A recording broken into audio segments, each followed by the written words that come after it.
नमस्कार जय जगन्नाथ। पुणी नुआ सरकार क्विंटाल धान पिछा टंका वृद्धि करिसेंती।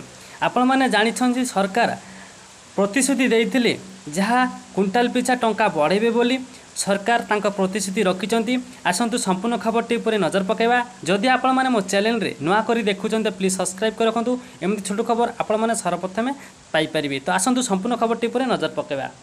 अन्यपटे राज्य रे क्विंटाल धान पिछा केंद्र सरकार सर्वनिम्न सहायक मूल्य 2300 टंका प्रदान करबा नै स्थिर करिसंती। केंद्र देव 2300 टंका।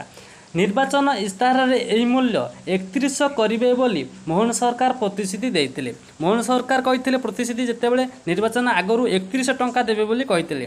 ताहाले केंद्र देव 2300 टंका, ताले आउ अवशिष्ट टंका किए देबे जानतु। तेणु अवशिष्ट टंका 800 टंका पाई राज्य सरकार बजेट रे व्यवस्था करिवे बोली कहिसंती खाद्य जोगाण और खाउटी कल्याण मंत्री। एति कहि रहउछु। जय जगन्नाथ। आपण मन दिन समय एई कामना कर रहउछु। जय जगन्नाथ।